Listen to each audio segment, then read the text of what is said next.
You're watching The Experience, Comic Culture and Sales, streaming live daily to Facebook, YouTube, Twitch, and Twitter. You know, I woke up this morning expecting to be talking about the Obi-Wan Kenobi series. 2 episodes have dropped. Another one comes out tonight because they're going back to the Wednesday thing. And then Joe Quesada tweeted. So today, Kyle and I are going to be talking about Joe Quesada on the Dan Wickline Show. Stay tuned.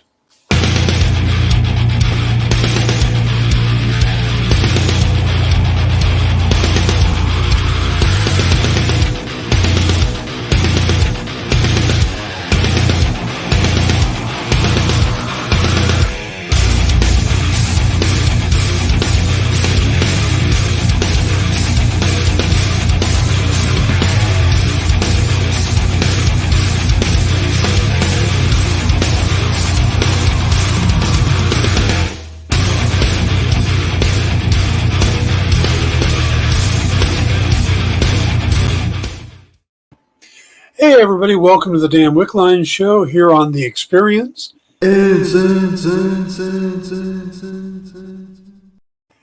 And today we are going to talk about Joe Quesada, the Chief Creative Officer of Marvel Comics, former Editor-in-Chief, who will be stepping down shortly as the head, the guy at Marvel. He's going to basically go back and be a freelancer again. So we're going to talk about his effect on Marvel and stuff like that. But joining me in this conversation is going to be Kyle. Hello, Kyle. Is Kyle frozen or does Kyle look frozen? Kyle is just trying not to move for as long as humanly possible. I was wondering about that. How you doing today, bud? It seems like a thing. Well, I was going to make a joke there. I was going to trying not to move as long as humanly possible, much like Joe Quesada is the head of Marvel.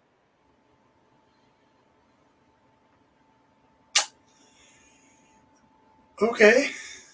He would appreciate that joke. Yeah, no, I'm here. So you're back from a convention, about to head out to another? Yeah, I'm exhausted. I bet. I slept. I went to bed last night at 11, which, as you know, well as anybody, that's like 4 hours earlier than normal for me.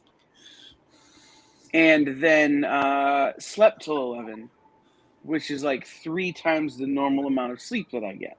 So, it's been a weird day.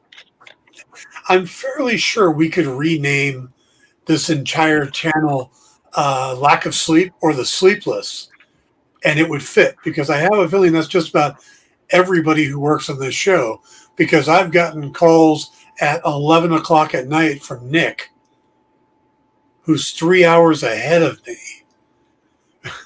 And those calls come before he calls me. Yeah. So, yep. It's true, though. So, talking about Joe Quesada and leaving Marvel, he hasn't been editor-in-chief in about a decade. It's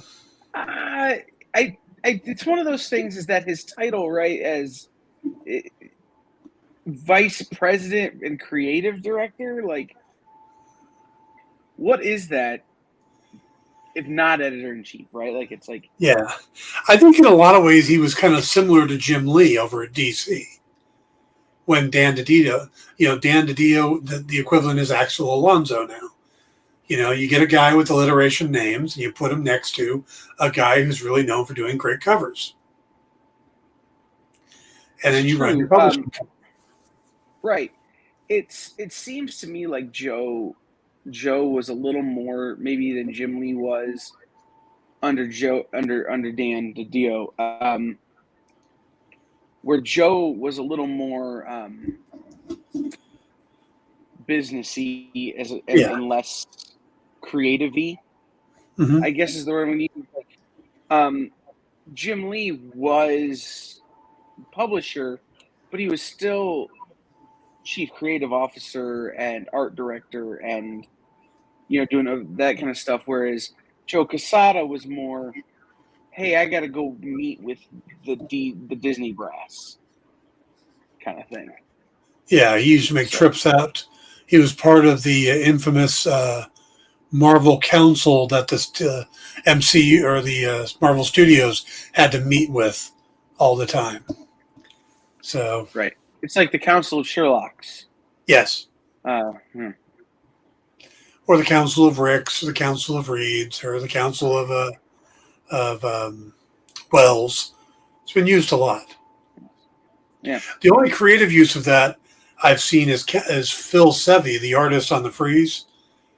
He has what he calls the Council of Phils, and what that is he'll take photos of himself in all the poses that he does, and then he'll superimpose them all together. So if it's like a group shot, you end up with like 37 versions of Phil in the picture showing him how to pose. Well, and one of those, and just one of the random 37 is a different Phil. It's a female Phil, yeah. It's kind of, yeah. No. And then there's African American Phil and Asian Phil, and yeah, no, it was one of those things when I called you, and you're like, I called you earlier, and we're like, hey, you know, you were going to talk about Obi-Wan, and I'm glad we're not, because I haven't started. It's kind of hard to do while you're at a convention. Yeah. So we want to talk about Joe Quesada, and the first thing I mentioned was one of the best things I ever heard in terms of describing what Joe Quesada is was the speech that Christopher Priest gave at the Ringos last year when they gave Joe Quesada the Hero Award. Mm-hmm. And I watched it back, and it's true. And then Joe Quesada tells a story about Mike Wieringo that really, in my opinion, kind of, one, it makes Mike Wieringo look really good. Mm-hmm. But two, it kind of talks about the kind of person Joe was as a leader at Marvel, despite his business responsibilities and despite what Disney may have tried to do. And I mean, I think we're probably going to show it at some point, but it got me thinking about how Joe Quesada was the creator's administrator. Mm-hmm. In a big way. Like, you know, he's an administrator at one of the biggest publishers, you know, at one of the two biggest publishers, and he oversaw so much greatness, but also he's still the kid who wanted to draw comics. Yeah. And sat in the lobby at DC begging people to look at his portfolio. You know, like, yeah. And that's what I like. That's what I've always liked about him, right? Like, we've had a little bit of a relationship over the years, and the thing about him is that he always was a guy who just was like, "Did you read such and such this week?" And it's not even a Marvel book. Like, he's got time to read Aftershock books. Really? Are you kidding me?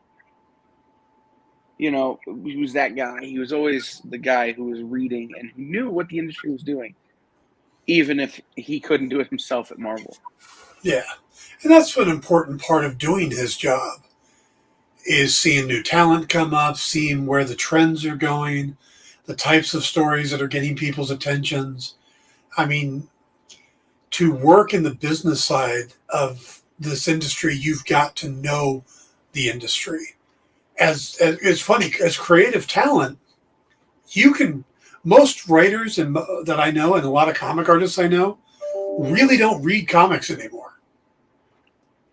They really don't get a chance. And I honestly hadn't read much until I started doing the in-stores this week, just because I didn't have time, and I don't really have a local comic shop, so, you know, where I can just pop in. So, and you don't want to be influenced too heavily by what other people are doing. Right. You know, and I get that. With Quesada, I mean, I always think of Joe. First thing, it's hard for me to separate Joe, even though for the last 20 years, it's been Joe Quesada. To me, it was always Quesada and Palmiotti, Event Comics, and the two of them coming up together. And when I first heard this, my original thought was, hopefully they'll bring back Ash, and the two of them will do it together. Even if it's like a mini series, just to see them working together again. I'm having dinner Friday night with someone who will know the answer to that question. Are you now? One of the few people I know at AwesomeCon.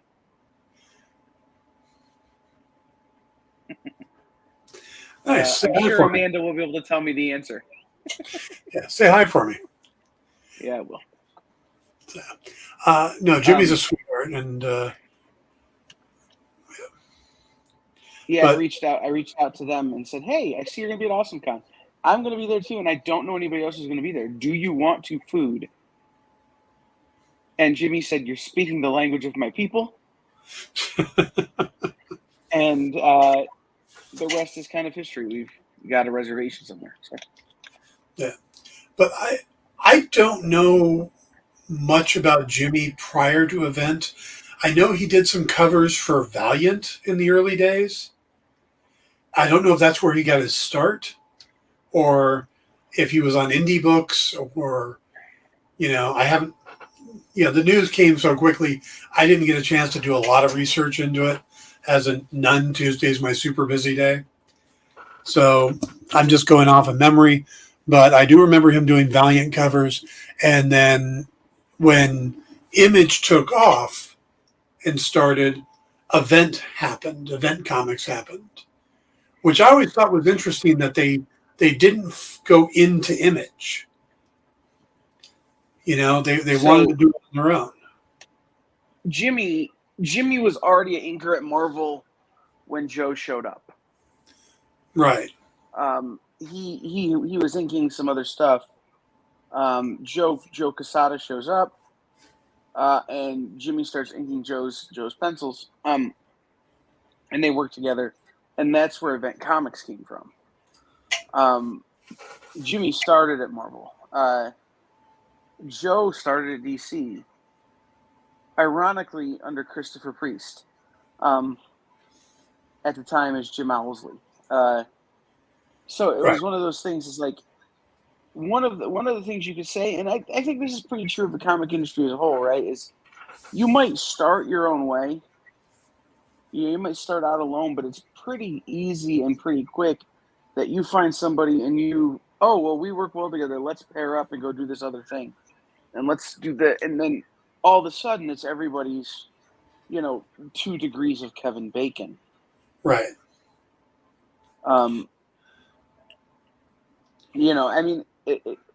It's how you see a lot of working relationships that come together and work out well. Yeah. So what is your gut on this? Do you think he wants to get back into creating, or is he just tired of the corporate grind? Well, so in the statement, which we should probably read his statement, shouldn't we? All right. Let me pull it up and I'll read it. I got it right here. Okay. In a tweet that said, and now for something completely different, which is my best John Cleese. Python. Yeah. Hey there, true believer. Got a sec. I have something I'd like to share with you. When I first jumped into the world of comics, my goal was to create my own characters, stories, and universes. Then one day, Marvel made me an offer that changed the trajectory of my life. But lately, I found myself thinking more and more of my favorite stanza from T.S. Eliot's Little Gidding. We shall not cease from exploration, and the end of all our exploring will be to arrive where we started and know the place for the first time. That's why it's both exciting and bittersweet that after discussion with both my family and my family at Marvel, after 2+ decades, has it really been that long, in parentheses?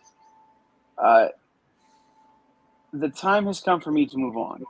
As you imagine, my love for the company, its characters, and all of my coworkers runs deep, but I have an exciting new chapter that's about to start. It's about to begin, so the time feels right. In August 2000, Marvel took a shot on me, entrusted me with the keys to the universe, and has been my biggest supporter ever since. During that time, I've had the great fortune to stand on the shoulders of giants, none broader than those of my predecessors and mentors, the best editorial team in the business, my co-working family, and the most talented creators on earth who put their trust in me, especially in the early days when it looked like I was selling tickets on the Titanic. Thank you all for sharing your talents and pouring your heart and soul into every project. It's been an honor working with you, and I hope we get to do it all again. Now, this doesn't mean you're getting rid of me that easily. I won't ever be too far away, cheering my Marvel family on and contributing from time to time, including something I'm thrilled about for later this year. I also have several insanely cool projects of my own that you'll be hearing about in the coming months, including a short indie film I'm writing and directing. Stay tuned. It's been one hell of a ride, and I'm proud to have been part of Marvel's rags to riches story and satisfied that I accomplished the job I was hired to do 22 years ago. Seriously, where did the time go? But none of this happens without one very important person, you. My family and I want to thank you from the bottom of our hearts. Without your love and support, we wouldn't have been able to go on this crazy adventure, and I hope you join us on our next one. I promise it's going to be amazing. And amazing is all capitalized with exclamation point. See you in the funny books, Quesada. So he's going to be doing some Amazing Spider-Man covers. Okay. Sounds like. Yeah. And he's going to do a movie about his time as the pizza boy or the pizza delivery guy. Wouldn't shock me. No, I honestly think it just sounds like a guy who misses his pencils. Yeah. Right? It really does. It sounds like a guy to me who's like, I got into this business wanting to draw, not go to board meetings. Before I went full-time as a writer, I used to be a computer programmer. And one of the dumbest things I ever saw in that industry was the fact that they would promote their best programmers into management, which was a horrible idea because you're taking them away from doing what they do best. Jim Lee and Joe Quesada being in management takes away their time for doing art. And both of them, I do put them kind of on the same level in a lot of ways. They have very unique styles. They're, and we're better off when they're doing artwork and not making corporate decisions. So I am all for this.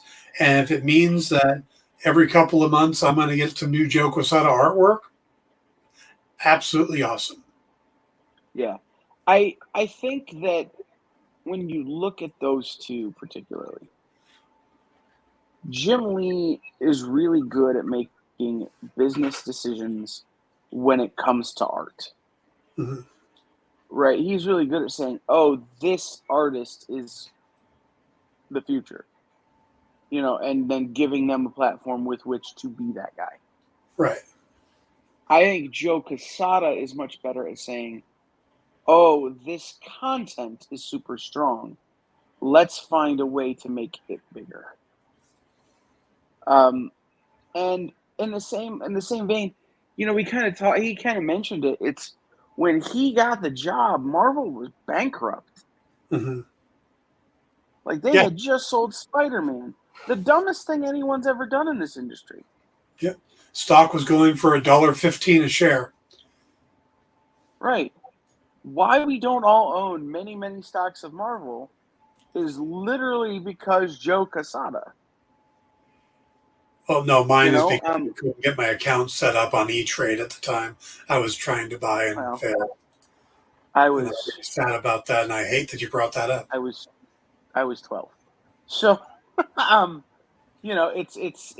one of those things, though. Like, the fact that Marvel is in the position it's in now as the leader and is in such a better position market-wise has a lot to do with that. He has a lot to do with it. So it's this reads to me like somebody who's always secretly been working on stories or on pages or on whatever in his basement after he gets off work. And his day job won't let him show him. Well, now it's time to quit his day job and go back to being who he was. And I'm interested to see, too, like, okay, he's writing and directing an indie movie. Maybe it's the return of the comic book indie. You know, let's see a Painkiller Jane movie. Let's see a whatever. Written by Jimmy Palmiotti and directed by Joe Quesada. Like, there's a lot of opportunities because he has had the front seat, right? He's in the captain's chair to everything Marvel has done in the last 25 years. Yeah. Since 1998, really. He's been able to sit in the front row and be like, "Now, what are you doing and why are you doing it?"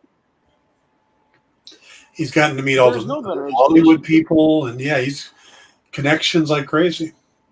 All right, look, we're going to take our first break, and then when we come back, we'll go right into playing the Christopher Priest Ringo Award speech, and then we'll come back and we'll talk after that. So, Christopher Priest right after this. Be right back.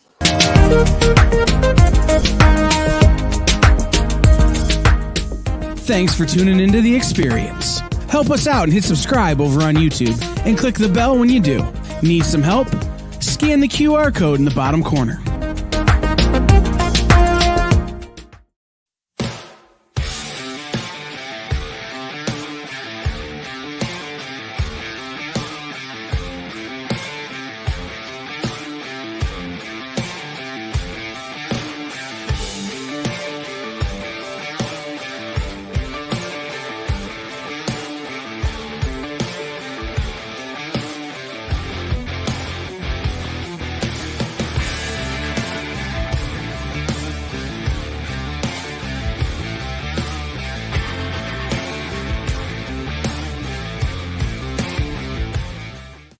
Did you know that every Experience show, including some exclusive content, streams on Twitch?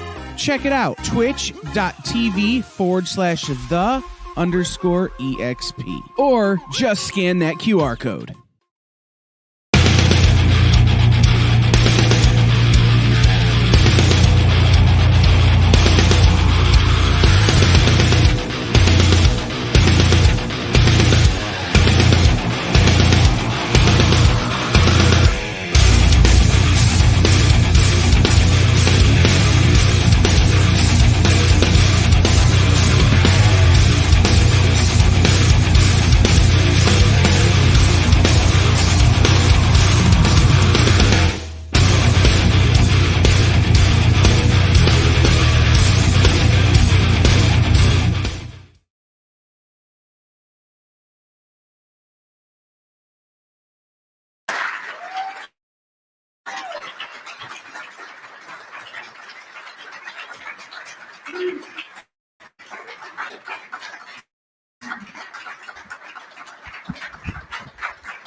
Thank you.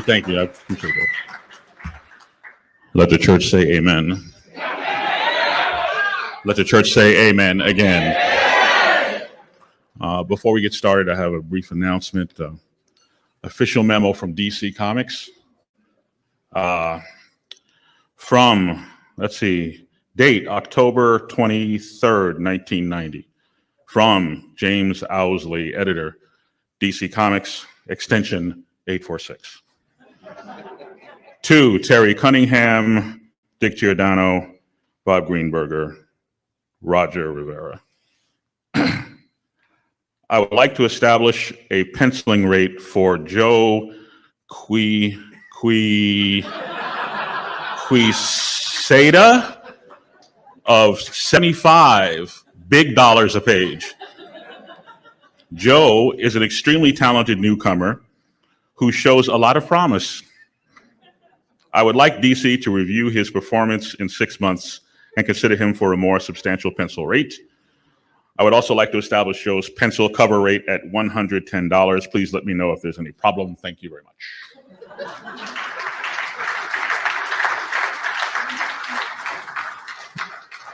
So I am Christopher Priest, better known as Tom King's Lex Luthor. I created Joe Quesada many years ago. I assembled him from the body parts of more talented artists.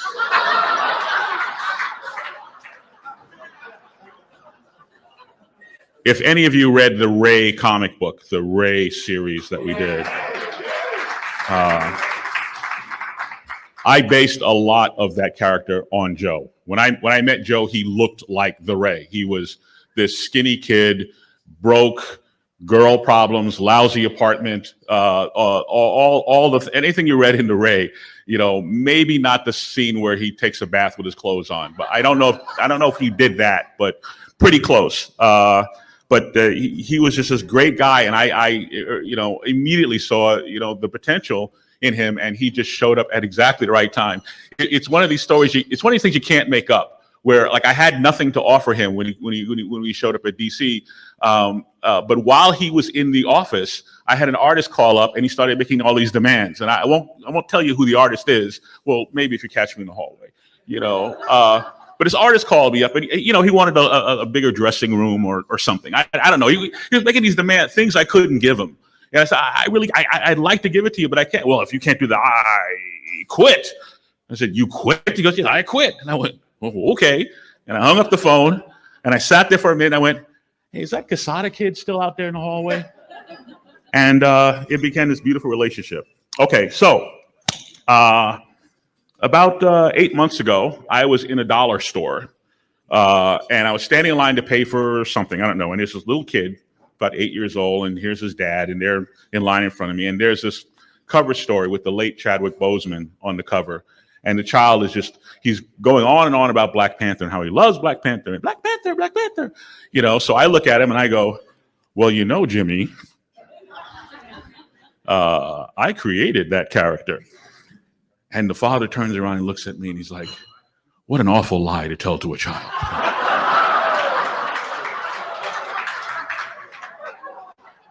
And, his whole attitude was like, well, if you created Black Panther, why are you shopping in a dollar store?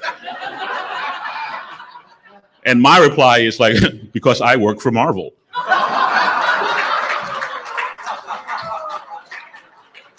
So, of course, Stan Lee and Jack Kirby created Black Panther. I'm not trying to take credit for anything. I loved Stan. Stan was my friend. I'm proud to call him my friend. I love Stan to death. I have the utmost respect for Stan and Jack. But as you know, you all work in the industry. These characters have lots of mommies and daddies. And we had Don McGregor, and we had Roy Thomas, and now we have the great Ta-Nehisi Coates and other people who have come along, Brian Stelfreeze and so forth. But Black Panther, as we know him today, as the mass market knows him, was born in this little cul-de-sac at Marvel, this little semi-autonomous zone at Marvel Comics called Marvel Knights. And it was at a time in Marvel's history where they weren't too happy with some of the characters, and they were going through financial difficulties or whatever was happening there. But they just went to Joe and Jimmy Palmiotti and said, hey, "You take those bananas. We don't. You take that Daredevil, Inhumans, the Black Kitty. You go do what you're going to do, okay?" And they went and they made history with it, with every last page of it, because these guys loved Marvel, loved Marvel's legacy, and they just built that shop into something amazing that we've never seen before. And then, I turned my back on this guy for a minute, and next thing I know, he's my boss. And then he's editor-in-chief, and then, he gets promoted to, Kylo Ren or whatever, whatever he's running down there. But we've been friends for a long time. This is a guy that I love and admire. and trust, and probably still owe money to. But he's the guy that helped rescue Marvel from bankruptcy, helped build a real enduring, lasting legacy, so much so that the corporate giants swooped in and stole it all away.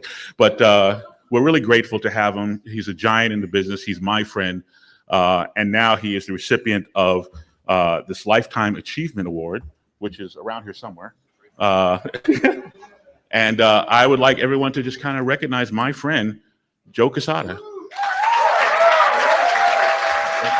Wow. Sure.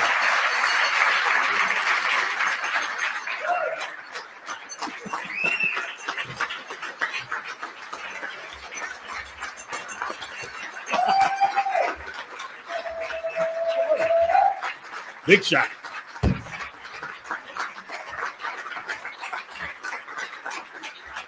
Oh, come on now. Wow. Okay. I had a Ringo story, but let me just say, first of all, thank you for this, and thanks to the Hero Initiative. First, let me talk about the Hero Initiative. They do God's work. Jim McLaughlin and team literally just work tirelessly, work behind the scenes. They don't promote themselves enough. So please, whenever you can, whatever you can, give to the Hero Initiative. And it doesn't have to be money. It can be time, volunteer at conventions. They do incredible work. Priest Jim. I'm one of the handful of people that could call him Jim because I knew him when he was a Jim before he was a priest. I've been very, very fortunate enough. You literally plucked me off the street. Literally. I was waiting in that lobby and you saw something in me, and thank you. I've been fortunate enough to have some great mentors in my life. Archie Goodwin, Denny O'Neil, but the two greatest ones I've had have been Stan Lee and Jim Owsley. I learned more about not just making comics, but life and how to handle yourself as a professional in this industry from those guys. And thank you, and he's one of my best friends on the planet. And for some reason, my wife likes you too. So I want to, first of all, thank you. I can't tell you how much fun it is to be back at a show. Not just seeing you all from the waist down, we know how that sounds, but also because it's wonderful to be amongst my tribe. We're all part of that same tribe. And give ourselves some applause, damn it. But I do want to tell a Ringo story because these are the Ringo Awards. As we all know, Mike was all about just fun comics, entertaining comics, right? Comics that just expanded your imagination and, spun a good yarn. But the story that I have about Mike is really one that's about his professionalism. So, bear with me, this is a little bit long, but, Mike and I, we weren't best friends. We weren't tight, but we were contemporaries and we'd always see each other at shows and pleasantries. I loved his art, big fan of his stuff. And when I was at Marvel, he was working on the Fantastic Four for us with Mark Waid, doing a legendary, beautiful, beautiful run on the book. And one of the things that I learned as a professional very early on from another professional, because I found myself in this situation where I was being offered more money from another company they were poaching me basically to go over to work for them. And I remember this professional telling me, whatever you do, if you decide to take that deal, make sure you finish the commitment you have with your current publisher, because it looks bad. You get a bad reputation. Even though you're making more money, it's a bad thing to do. Also, in the unspoken rules of publishing, a publisher would never ask you to leave in the middle of a project. That's just not the way it was done, because a publisher wouldn't want that done to them if someone was being poached from their lineup. So that's kind of the way that, I approached a segment of my business. Things changed in the industry as Marvel started to do a little bit better. And, we had a great team there because nothing happens in a vacuum. So we were starting to gain a little bit of success, and our distinguished competition had to sort of do something to spark their business, and they hired new folks, and the management sort of methodology changed, and suddenly they were aggressively approaching our talent and going after them, but the methodology was different. The methodology was, hey, we're going to offer you significantly more than what Marvel is offering you, but you have to leave the project that you're on right now. No, listen, I don't want to villainize anybody, but that was just a new methodology, and it really took me by surprise. So I would have artists and writers call me up and say, hey, listen, DC offered me significantly more than you're offering us. And we were just past the chapter 11 point, so things were still tight. They're always tight, but they were really tight back then. And so we call, hey, they offered me this amount of money. Can you match it? No, we can't. Okay. Well, I have to leave in the middle of the project. What? I have to leave in the middle of the project. Okay. So, because if not, the offer is off the table. Those were the stipulations. So to me, it felt unfair because, number one, it was breaking the unspoken rules of publishing, but at the same time, it was putting a freelancer in a bad position where they had to sort of tarnish their reputation. This happened several times. And then they went after Mike. And they offered Mike a lot more money than we were offering Mike to leave, to go over to DC. So Mike called me up and said, look, this is what they're offering me. I said, Mike, let me go upstairs to management and talk to our publisher, Bill Jemis, and see if we can match it. And Bill's like, we can't. So I called Mike. I said, look, you just got to take the offer. And then Mike found out that he had to leave before his commitment was done. And he went back to DC and he told them to go pound sand. And he is, now here, the thing about this is, he is the only creator who said, no, I'm not going until I finish my commitment. And they told him, sorry, deal's off the table. So I ran up and spoke to Bill Jemis when I heard about this story, and we both decided we got to at least give him a raise. We couldn't match what DC was giving him, but we gave him a raise. And I will never, ever, ever forget that about Mike, because he was the only one who really showed true professionalism in the light of major dollars at that time. So to be here,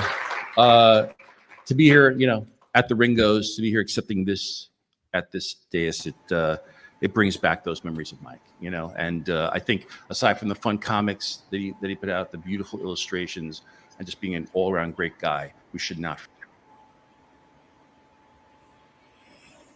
Yeah, I agree with Josh. I didn't know Priest was that funny. That was hilarious. Priest was great. Yeah. I'm watching that and I'm texting Nick Barucci and I'm texting several other people going, Priest is giving this speech of a lifetime, introducing his best friend, really winning an incredibly deserved award. And if it wasn't for the story that Joe told about Mike, I think Priest was still on the show. Yeah. But I think the fact that that's the story Joe Quesada chose to tell in that moment speaks volumes about what kind of administrator and executive he was. Yeah, he didn't tell a story about himself. He told a story about Mike. And about how Mike did things in a way that he viewed as the way to conduct your business, which isn't always the way we think of comic book publishers, right? Like, so often the stories you and I have to tell is they're canceling this book you love, or they're telling this story that's no good, or they're publishing 75 covers on this one book that, why? and we never get to tell the stories of, well, they're trying to keep their talent. They're they're out there trying to find the best things for you. They're trying to work this stuff out, and it's a competitive market. And some of that, because we never get to tell the stories about who the best publishers are and why. That's very true. Yeah. And also, we bring up I don't think people remember now just what a horrible state Marvel was in when Quesada came on board. He talked about selling tickets to the Titanic, and it really was. I mean, I wasn't joking when I said about E-Trade. I saw Marvel hit 125 and 115 a share, and I knew the Spider-Man movie was coming up. And I'm like, I need to buy this, and literally could not get my account set up. And the shares skyrocketed, you know? But the company was just about dead. They had to sell the movie rights. That's why it's so, why the X-Men were at Fox, and, Submariner and Hulk are at Universal, and New Line had Daredevil and Ghost Rider, and they're all over the place. And Disney is just now starting to bring them all back together because Marvel was dying. The house that Stan and Jack built is the house that Joe and Jimmy saved. It's true. And if it wasn't for Marvel Knights and thinking way outside the box, I mean, who would have thought that the guy that did Clerks would be a great writer for Daredevil? Quesada. It's true. And one of the other things that Joe, we talked about Marvel Knights, but one of the other things that's important, he oversaw the invention of the Ultimate Universe. Yeah. He found Brian Bendis at Caliber Comics with Gary Reed, and was like, hey, do you want to do street level superheroes with the Marvel characters? Yeah. And now you've got Miles Morales and the entire Ultimate Universe, which for a bulk of the mid-2000s was the driving force in their comic book publishing. Yeah. Now, it hasn't all been perfect. He's made some mistakes, too. One More Day. Oh, yeah. Yeah, he was the driving force behind One More Day. He wanted to be able to get Spider-Man out of his marriage, and did it in such a clunky way, an unsatisfying way. So not everybody makes every decision great. And, and there was a lot of weird stuff when it was Quesada and Bill Jemas together. Yes. So when Jemas was gone, Quesada got a little better hand at it, got rid of some of the P.T. Barnum-esque aspects that Bill Jemas brought, and, really helped bring it back. Now, I think part of that is as much Kevin Feige and the MCU, but comic-wise, it was just, Marvel Knights came before any of that. Right. I think this is the exact right metaphor for this, right? It's the house that Stan and Jack built was on a shaky foundation. Yeah. And Joe Quesada, Jimmy Palmiotti, but Joe Quesada and Bill Jemas started to cement that foundation in and give it some base and give it a strong structure. And then when Bill Jemas left and Joe got a little more control, that foundation got sturdier and sturdier and sturdier. And then you can't have Kevin Feige and all these other things that are happening without that strong base. But those guys came in and put in the floor, right? And then Disney coming in adds the walls and the ceiling. Like, you have to make a company that other people want to work with. And so Kevin Feige doesn't come along if he doesn't want to work with the company that Joe Quesada has put together. And you don't have Disney buying it if they don't see the value in it. And there was no value in it when Joe there's a lot of people to share the credit in making Marvel the mammoth it is today. I mean, you also have to throw in like Avi Arad, names like that. But Quesada was the one that kind of came in at its lowest and started the ball rolling, and then Jemis and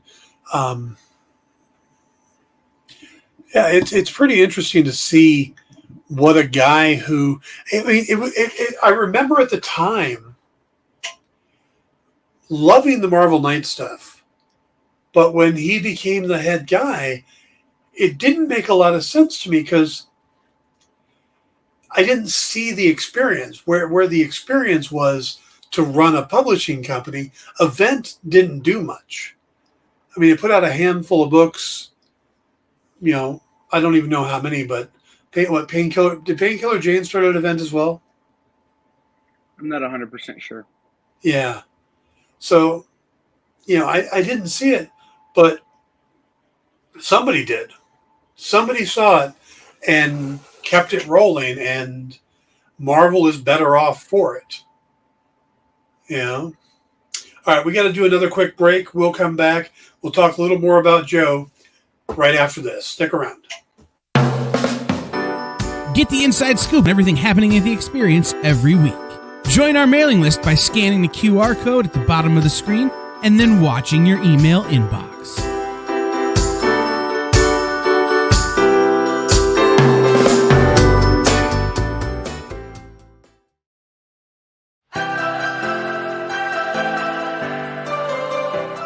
This is The Experience.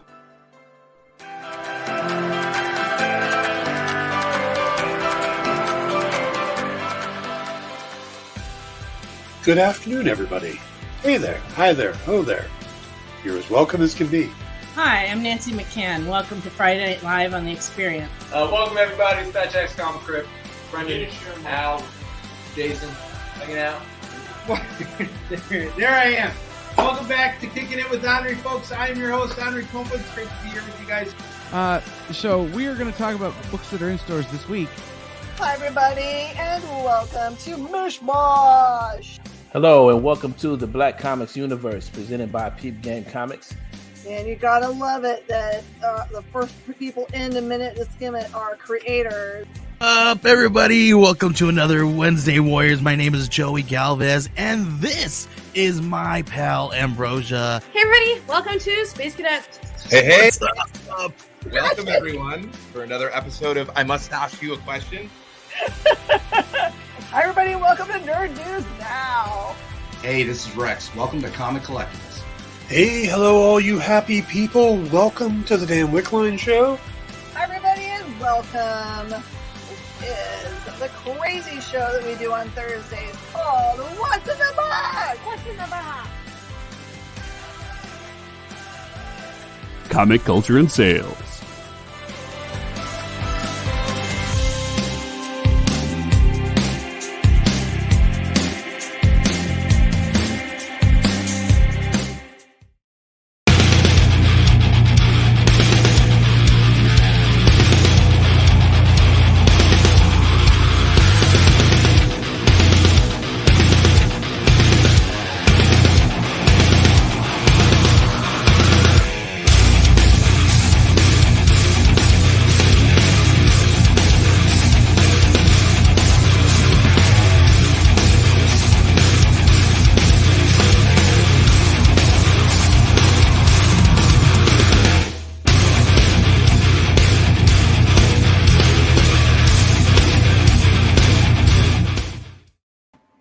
Hey, everybody, welcome back to the Dan Wickline Show. We are talking about Joe Quesada's announcement today that he is leaving Marvel.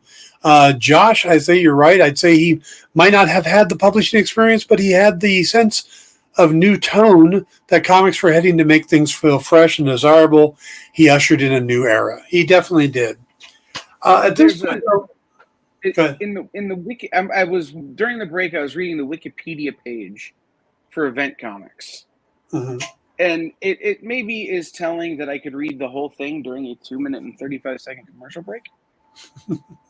But there's a line in here when it starts talking about Marvel Knights. In 1998, the Event Comics team was contracted by Marvel Comics to breathe new life into some of their second-tier characters. Under the designation of Marvel Knights, Homiyata and Quesada were given exclusive creative control over Black Panther, Daredevil, the Punisher, and the Inhumans. Event hired the creative teams from line while Marvel published them, and in September 1998, the Marvel Knights imprint was born. As Marvel Knights editor, Quesada encouraged experimentation and used his contacts in the indie comics world to bring in new creators such as, and this is what gets important, count the names, Dan. David Mack, Michael Avon Oeming, Brian Michael Bendis, Garth Ennis, and Steve Dillon. The Event Comics creative teams eventually produced popular, well-regarded Marvel Knights runs like Kevin Smith and Quesada's Daredevil and Christopher Priest's Black Panther. So he knew where the edge was in the indie comics world and said, hey, you guys want to play in the Marvel sandbox? Yeah. And that's exactly what happened. And that's why, and I say this, and I would say this to his face and make him uncomfortable, I'm sure. The reason that I spend so much time paying attention and loving the incredible indie comics community is because those are the guys that know where the edge is. Right. Well, and also, they know those are the guys that someday are going to be, everybody on that list is an absolute legend. It's not just that. I mean, there's names missing from that list because if you think about it, oh sure, the Garth Ennis and Steve Dillon run on Punisher is in a lot of ways the quintessential Punisher run. You know, that's the one people look to. Paul Jenkins and Jay Lee on the Inhumans is probably the best Inhuman story out there. You look at Christopher Priest. Well, he was also teamed up with Mark Teixeira to draw some. I mean, those were some incredible looking books, and kind of built Black Panther that we know today. And the Guardian Devil run on Daredevil reignited Daredevil in a way that launched the movie, and put him on an echelon level that he hadn't been on. I mean, he was created shortly after the Avengers and Spider-Man and all that stuff, technically before the Avengers, but came out after. But Daredevil never got to that upper tier level. Now more and more people know who Daredevil is, and it all started with him calling up Kevin Smith going, hey, want to write a comic? Right. I mean, it's true. It's interesting that this happens today for me. And in my life, it's interesting that it happens today. One of the big reasons that I went to the convention I went to this past weekend, it's a relatively small convention far away from my house. It's a long drive at Cherry Capital Comic-Con in Traverse City, Michigan. But they give out the Gary Reed Independent Creator of the Year Award. Right. Gary Reed, founder of Caliber Comics, is one of these people who, much like Joe Quesada, kind of understood the role of indie comics in the larger picture of the comic book world. Yeah. Garth Ennis, Steve Dillon, those guys were Quesada guys, but Bendis and some of these other guys were Gary Reed guys who were working in the Midwest and who were telling these more street stories. Yeah. And it's an interesting thing, the way that it might not always appear that this is the driving factor in comics. But the winner of the award this year was Joe Pruitt. at Aftershock. And who is publishing Garth Ennis now? Aftershock, Dynamite. Who's publishing Bendis? Dark Horse. It ain't Marvel anymore. No. And It's some not. of the problems that we have with Marvel maybe could be fixed by an infusion in the way Marvel Knights was back in the 90s. But at the same time, the comic industry as a whole owes a huge debt to that infusion. I think a lot of the bigger publishers, even some of the smaller publishers, chase names more so than talent. You know, oh, Joe X just sold 100,000 copies of this book. Let's put him on this book for us. You know, and it's like, is he a good writer? I don't know. I haven't even read the book, but it just seems like that. You get a lot of people who are popping up on different publishers' lists. You know, I mean, God bless Cullen Bunn. Most of his stuff is great, but the guy is writing all over the place. Or Jeff Johns. You know, I got to do a free comic book day signing with Jeff Johns, and he asked me if I was doing anything at DC at the time. I said, how can I? You're writing all the titles. Right. You know, and Tinian is an example of that now. Yeah, Tinian. You know, I mean, so often, Donnie Cates is another one who you're seeing all over the place. And it's like they just kind of crank, and then when you cranking out this many books, the quality starts coming. They're not taking the risks. They're not trying. Thought I just had. What's that? Ryan Stegman is an indie guy. I first met Ryan Stegman when he was selling fan art at these local conventions. He was just a guy who drew Spider-Man real good. He was an indie guy. And interesting, you know, it's an interesting thing that some of the most hot things that have happened at Marvel in the last few years have been of his pencil. Yeah. And so I guess as we look at Joe Quesada leaving, and I see we're running out of time, and this is a big question to ask with 3 minutes left in the show. Is there, I guess, an indie concept missing from comics? Do we need that, or do we just need to kind of go back to what we had back in 1998 when Marvel Knights started and just say, okay, who's not working? Let's reinvent them.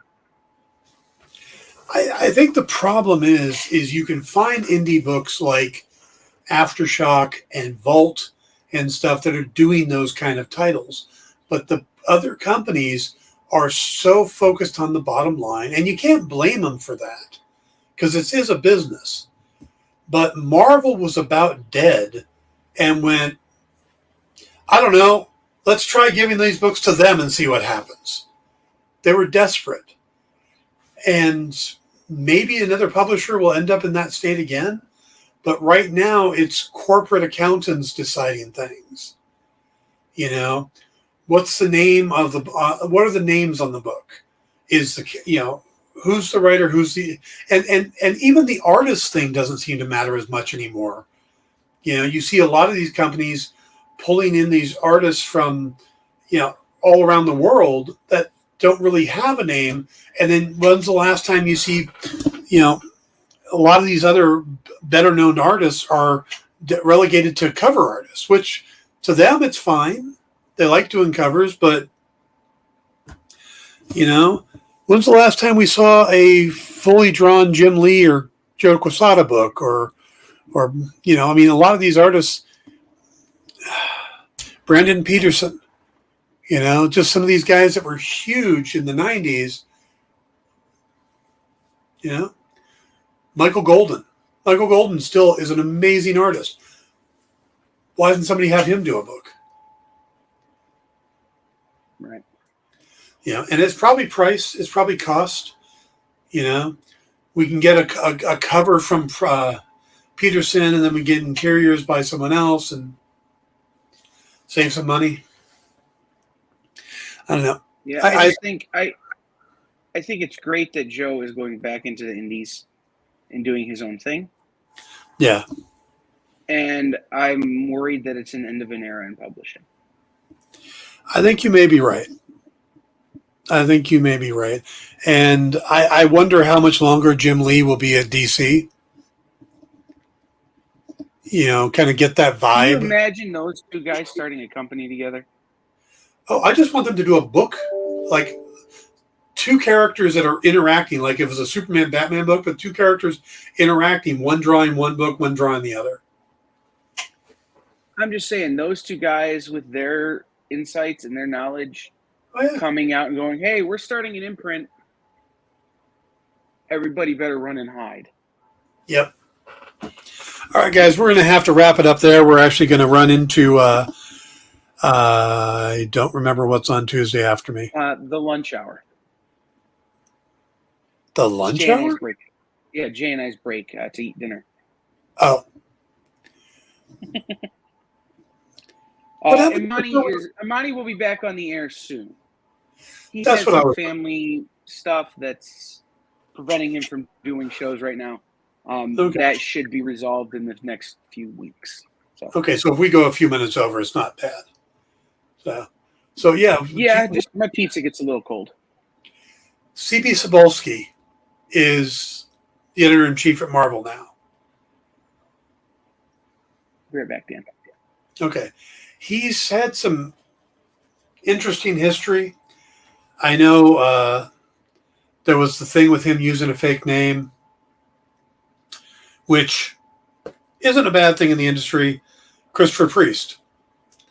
But the name gave an impression that he was a minority and wasn't. I just wonder if he's the good driving force for Marvel, or if we're just going to get more and more corporate. There's Kevin Feige supposed to be overlooking everything, but I wonder how much Kevin Feige is actually overlooking, you know?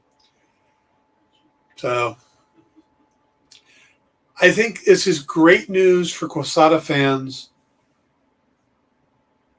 It's questionable news for Marvel fans. Where does it go here? You know, who's going to be that next driving force for the company? Is it CB? Is someone else going to move up? You know, do they need to have a chief creative officer and vice president? Is that a position they created for Joe, or is that a position they're going to need to keep going? So, going to have to wait and see how that all plans out. Looks like Kyle has gone off to get his pizza, so I think I am going to just go ahead and. Oh, there he's back. I had to meet the pizza man at the door. So do you think C.B. Cebulski is the guy to lead Marvel in the future? Do you think they're going to have to find someone to take the spot Quesada just had? I think for me, it might be something like a temporary C.B. Cebulski's there. I don't think it's a long-term choice. I think really what you need to do, and it wouldn't shock me at all to see an Axel Alonso, someone who's done it before, come back. But he has his own company now, Artists and Writers. Right, but hey, that's my company over there. I'll come back and do this job for you, but my company's going to keep going. I thought he left under circumstance. He did, but I'm saying an Axel Alonso type, Jim Shooter. I don't know. They could hire Dan DiDio. Who right now is with Frank Miller doing a thing. Yeah. But that's what I'm saying. I wouldn't put it past them to hire someone who has experience in that role at Image, or at a Jim Valentino type, or a Matt Hawkins type, or somebody who's been in that kind of leadership role. Yep. That's the two names that came to mind for me are Matt Hawkins and Jim McLaughlin. Oh, Jim McLaughlin's a great choice too. Yeah. I would love to see Matt Hawkins in that role. I think he's very good in a very small, but he's in a very small sandbox.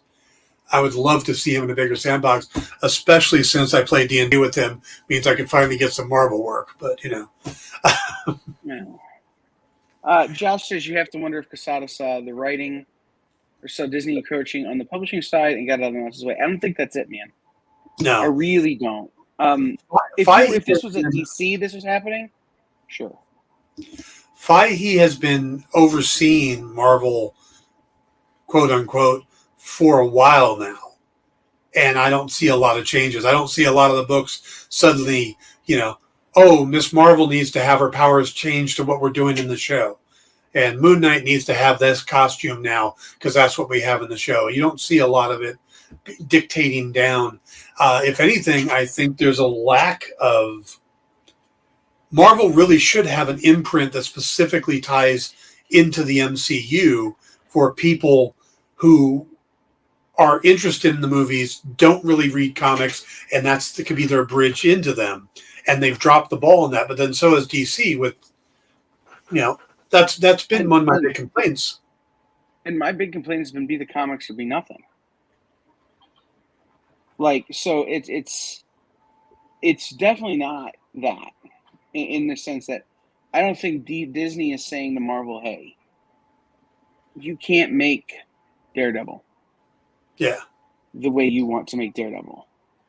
They might say, hey, can you have your artist draw the Daredevil in the book a little more Charlie Cox looking? Sure. And that's certainly evidenced by what happened to Tony Stark in the Iron Man comics after Robert Downey Jr. became Iron Man. Yeah. But they've not said so far, and I don't see why they would start now as successful as they are, saying, hey, can you make this more Disney-ish? It doesn't make no sense. But I wonder if, on a different level, if it's not a conversation about the corporatization of Marvel. It's becoming less and less about the books and more about the bank. And there's somebody who's better suited for that. Or, Joe is just tired of playing that game. I don't know. I don't want to speculate on it. Yeah. In the sense that I would much rather speculate about, what's he going to do in the indie world? What stories does he have to tell? Do we see the rejoining? Do we see Ash Volume 4 from Event Comics? Do we see Painkiller Jane get brought back? Yeah. Which was an Event Comics book. Do we finally, now that George Perez has passed, get Crimson Plague from Event? From those guys. What stories is he gonna tell? How's he gonna do it? Rather than why he chose to leave. It's a big day in comics because he's chosen to leave. Well, I think the reasons... I was saying this while you were gone. The two different things is, if you're a fan of Joe Quesada, be happy because this is Joe returning to his creative roots. If you're a fan of Marvel, be wary because we don't know exactly why he decided to leave if it was only to get back to creative roots. So... Right. And we've seen these kind of hires go poorly. Yeah. In the past. Yep. So it'll be interesting to see. Yep. All right, guys, let's go ahead and wrap it up there. Thank you for tuning in. Please hit the like, subscribe buttons and all those things. And come back at tonight for Minute to Skim It with Miss Jen. And who's she doing that show with now? Shanice. And then Kyle, Jay, and I will be back to talk comics tonight on In Stores This Week. 8 p.m. 7 from this week is 8 for us. p.m. Eastern, 5 p.m. Pacific. Minute to Skim It is 7 p.m. Eastern, 4 p.m. Pacific, and we are really professional here. Or we could just have a title card that pops up and shows the times at the end of each show. But, all right. We're going to get going. Trying to get my arthritic fingers to bend is more fun. This really hurts right here, Dan. Well, don't do that. I can't do it. It hurts. Language.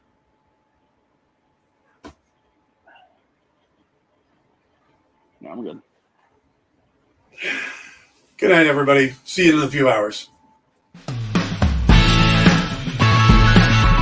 Join the party.